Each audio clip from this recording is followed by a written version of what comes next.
There are known knowns, known unknowns, and unknown unknowns. But there are also unknown knowns. The ancient and esoteric order of the Jackalope is a secret society devoted to unearthing and sharing this forgotten knowledge. Each episode, we take one of these strange stories and share it with you. No topic is off limits, except for the obvious.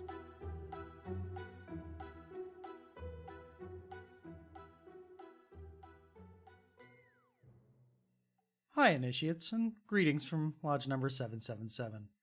It's number 13 again. I'm sorry if I seem depressed. I just realized it's been 2 whole years since the Grand Jackalope locked me down here in the podcast bunker.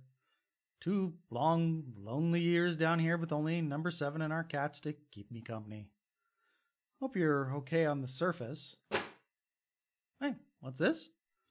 Package came through the library chute. It's from the Grand Jackalope. There's a note. Starting today, the Ancient and Esoteric Order of the Jackalope podcast is now part of the That's Not Canon Productions podcast network. That's Not Canon is a platform where independent creators can find the support and community they need to tell interesting, funny, innovative, and sometimes uniquely personal stories. There's some tapes in here. Play one of these before every episode. Okay then. Ever wish you could go back in time to the Saturday mornings of your childhood, eating cereal and watching your favorite cartoons?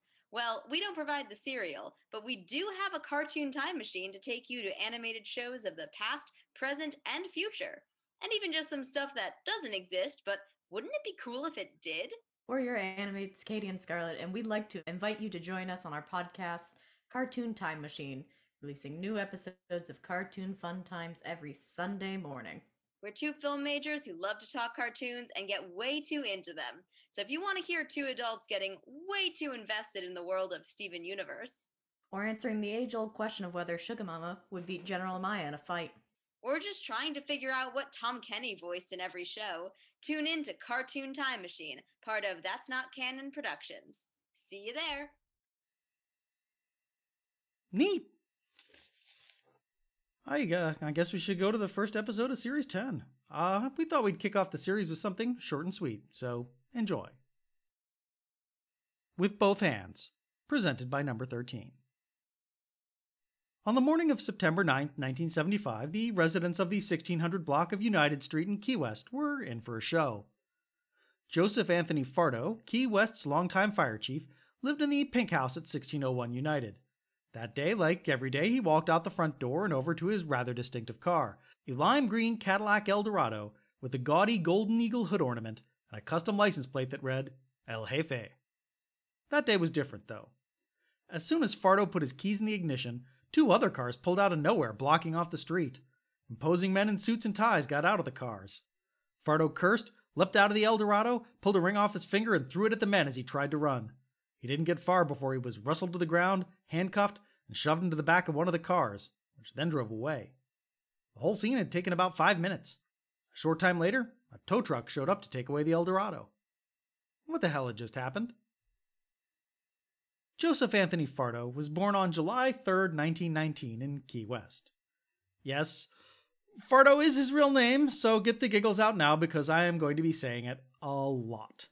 His family could have anglicized it to Pardo or Fardo, but no, they chose Farto. I'm sure it didn't seem as hilarious at the time. Joseph's parents were Spanish immigrants who ran the nicest restaurant in Key West, the Victoria, at the corner of Duval and Green Streets. Best yellowtail in town, or so the story goes. Alas, the restaurant floundered during the Great Depression and the Fartos had to sell. The property was snapped up by Ernest Hemingway's fishing buddy, Josie Russell, who turned it into the now world-famous Sloppy Joe's. Like a lot of children, Joseph was obsessed with firemen and fire trucks.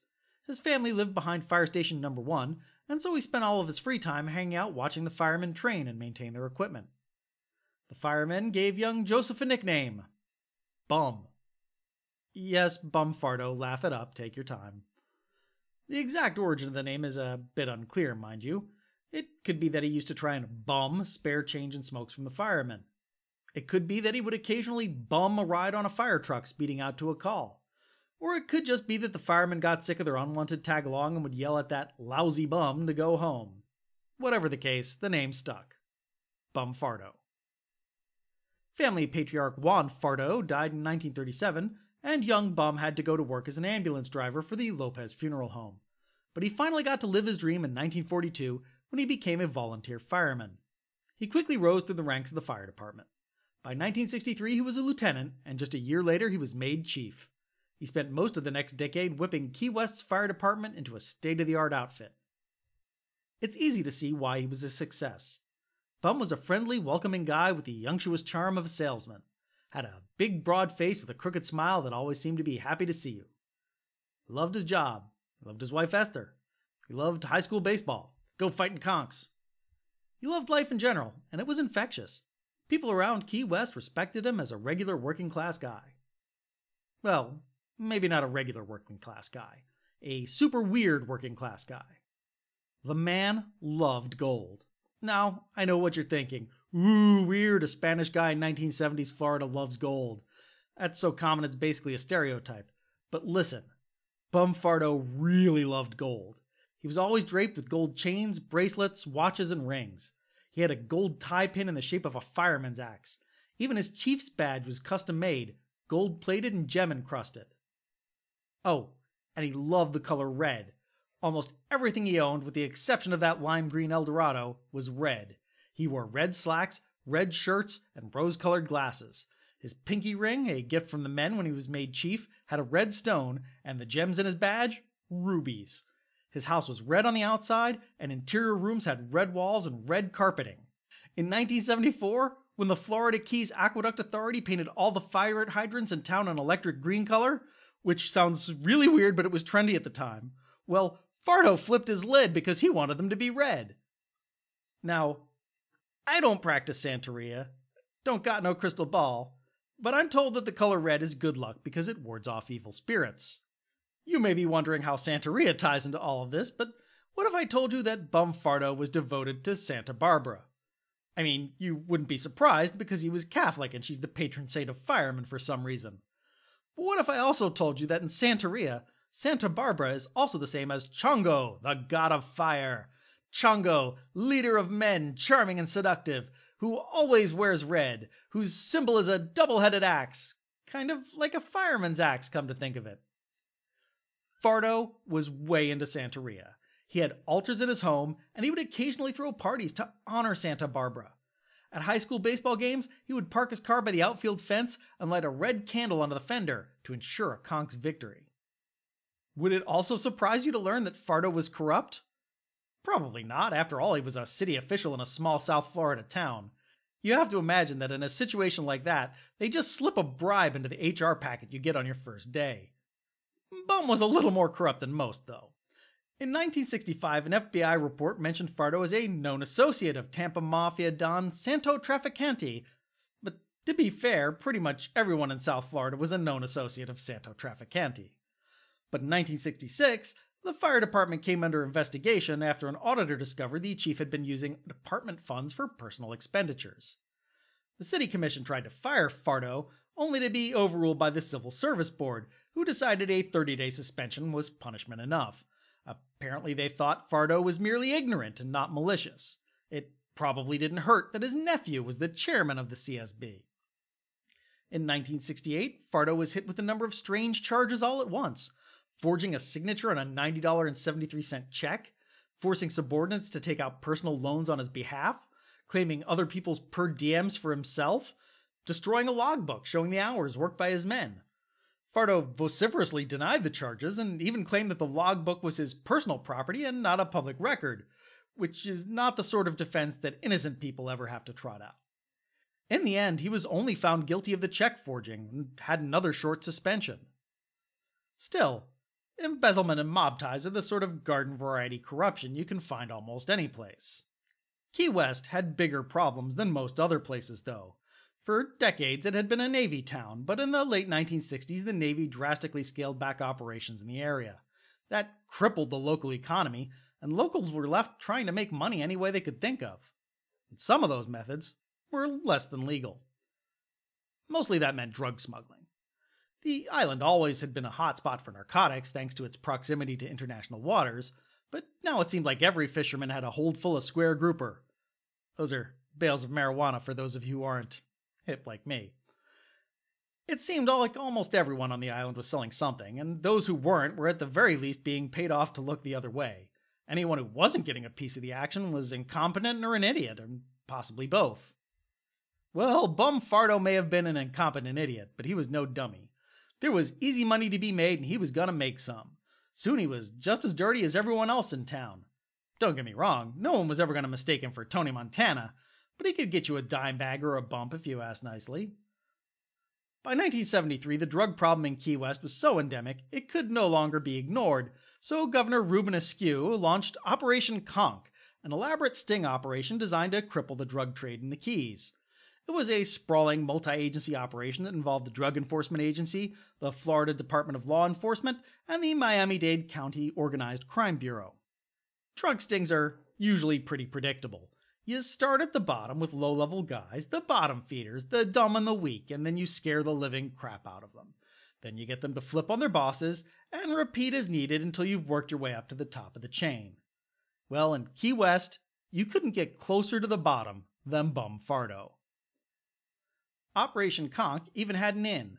One of their first busts was Titus Walters, a former Key West high school sports star, go fightin' conchs, who developed a pretty bad heroin habit and turned to petty crime. Walters turned out to be a very useful informant. He knew all of the key players and could give Operation Conch agents an introduction. In July 1975, Walters introduced Bum Farto to his cousin, Operation Conch agent Larry Dollar. Larry Dollar told Bum that he needed some cocaine, not much, just an ounce or two. For payment, he offered some jewelry he had, a gold chain and a gold ring set with diamonds. Cheap and gaudy baubles at best, but Bum Farto was nothing if not cheap and gaudy. He told Dollar he would talk to Manny James and see what he could get him. Dollar's ears had to perk up at the mention of Manny James. James was the adopted son of Police Chief Winston James, served as Key West's city attorney, and also served as the defense counsel for most of Key West's drug smugglers and dealers. If Operation Conch could take James down, it would be a near-fatal blow to the local drug trade. There was only one problem. Manny James was on vacation in the Bahamas, and Farto could just not get a hold of him. For weeks, Farto gave Dollar the runaround while he desperately tried to reach his hookup. Physical evidence or no, Farto had already condemned himself. On August 7th, Operation Conch agents procured sealed indictments against 30 drug traffickers they had uncovered.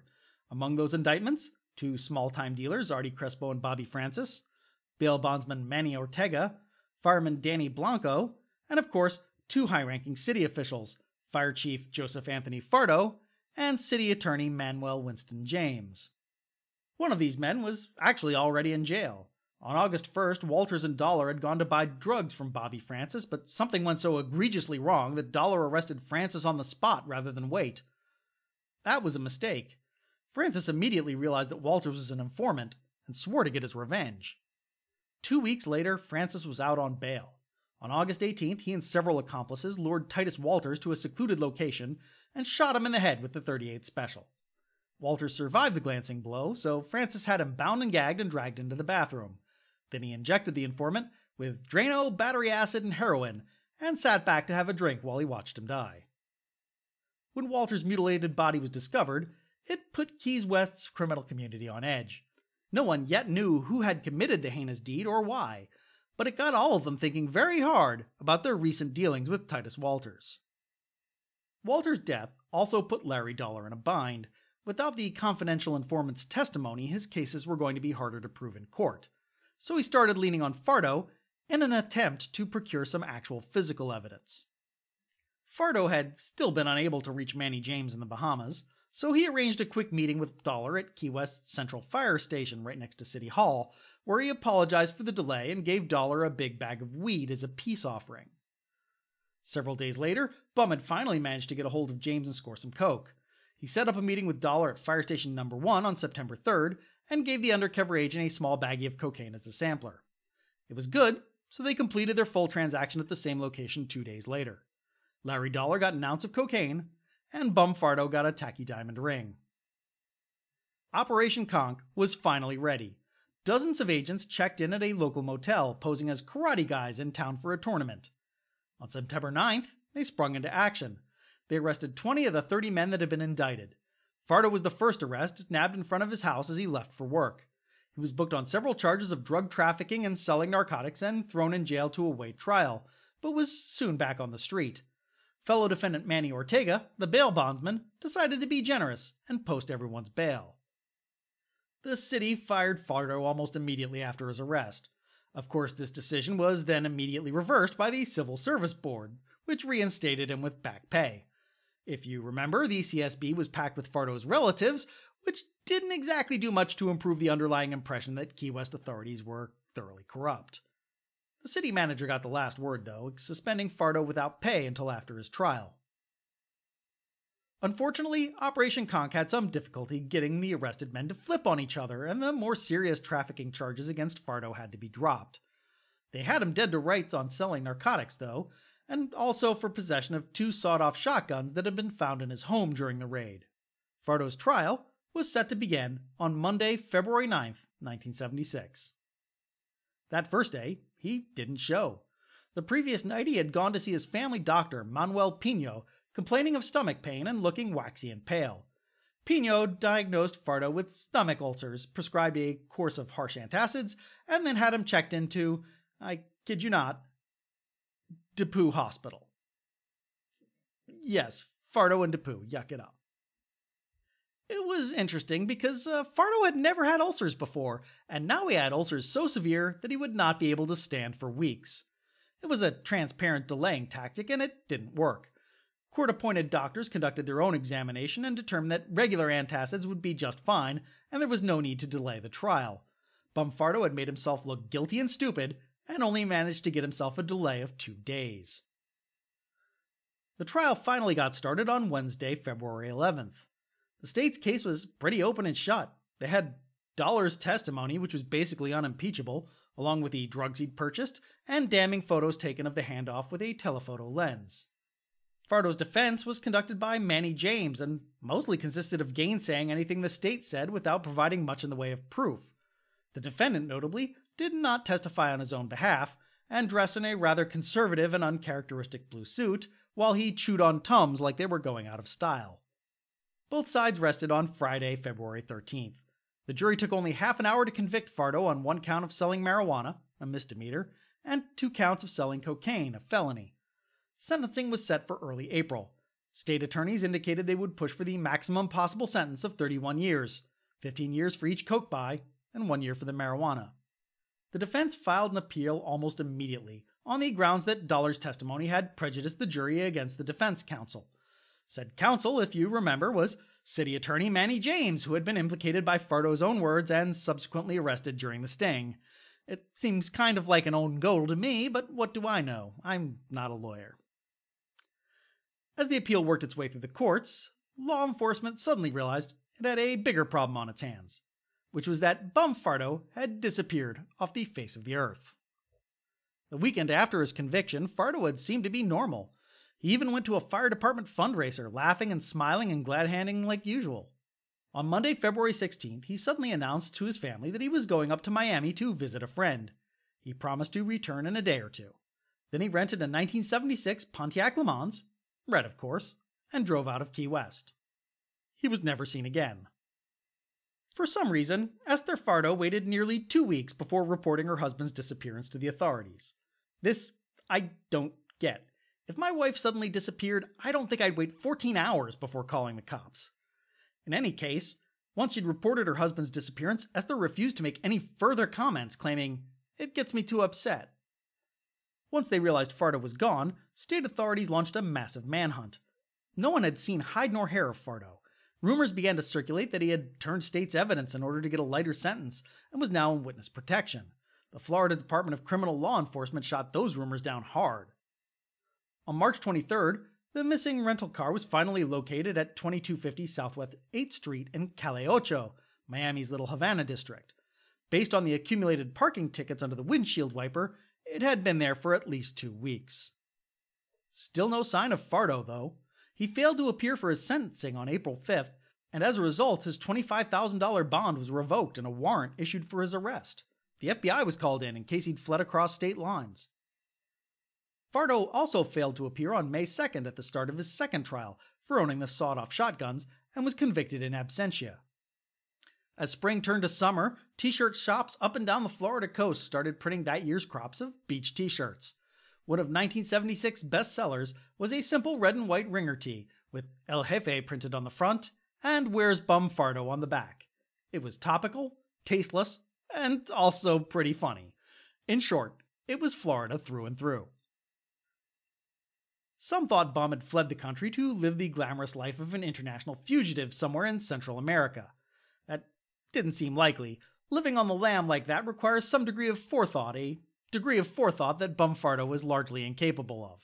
Remember, this is the guy who couldn't finish a drug deal because his connection was out of town, and who tried to delay a trial with the excuse that his tum-tum hurt. It was far more likely that someone, afraid Bum would spill the beans, had killed him, dragged his body out into international waters, and dumped it overboard. In the summer of '78, there were rumors that he'd returned for Esther and whisked her off to live in exile with him. Turns out she was just on vacation. In the winter of '79, there were rumors that he'd appeared at the U.S. Embassy in Costa Rica to renew his passport. That would be an idiotic move for a fugitive from justice, but it would be entirely in character for Bum. Alas, the FBI shot that rumor down hard too.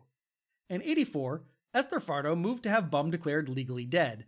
It took 2 years, but she finally got the declaration in May '86, enabling her to cash out his city pension, $5,000, and file claims against 2 life insurance policies, worth $1,000 each. To those who thought Bum was living high on the hog in Central America, it was a shock to realize that he only had about $10,000 in tangible assets at the time of his disappearance. Over the years, various theories about Bum's disappearance have been floated. That he was killed by the Tampa mob or the Colombian cartels, that he had fled the country and was living somewhere in Central or South America, that he hadn't fled the country and was hiding right under everyone's noses in Miami, that he had turned state's evidence and was living in witness protection, even that he was alive and well and managing a supermarket in Perth Amboy, New Jersey. But no one really knows. The safe bet is that Bum Farto was killed by the higher-ups in the drug smuggling operation because they knew he was the weak link and they wanted to scare everyone else into keeping their mouths shut. If so, it worked. Operation Conch failed to make a dent into Key West's drug smuggling problem. Bum Farto quickly slipped into obscurity, forgotten by everyone except the parrot heads, really. One time, Key West resident Jimmy Buffett worked a reference to Farto in his song Landfall and used to wear a Where is Bum Farto t-shirt while performing. Where indeed. If Bum Farto were alive today, he would be 103 years old. It would be extremely unlikely, but stranger things have happened, especially in Key West. Key sources for this episode include contemporary reports, including those done by Rick Ratliff of the Miami Herald, and later retrospectives, especially the Bum Farto files by David Sloan of Keys Weekly. Connections. If the name Santo Trafficante seems familiar, well, that's because during the 1970s the Tampa Mafia had tendrils all throughout the Sunshine State. In addition to Farto, Trafficante also had ties to Richard Nixon's best friend, Miami real estate developer Bebe Rebozo. We covered Rebozo way back in Series 2's Be My Bebe. Also, if you're interested in mysterious unsolved disappearances, we covered the most famous one of all, the disappearance of Judge Joseph Force Crater, in Series 8's Judge Crater, Call Your Office. That's all for now. See you in 2 weeks. Until then, quid minime sciunt, optime scire. This episode was written and produced by David White for the Ancient and Esoteric Order of the Jackalope and That's Not Canon Productions.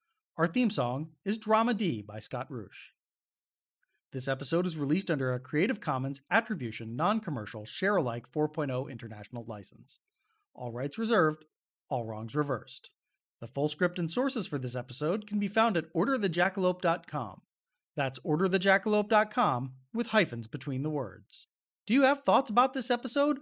Why not share them on our Discord server? There's a link in the show notes. Or message us on social media. We can be found at orderjackalope. If social media isn't your thing, send us an email at jackalope@orderthejackalope.com. We're recruiting new lodge members. We'll initiate anyone into the secret mysteries. All they have to do is share a secret mystery of their own. Visit our website and click Join Us for more information.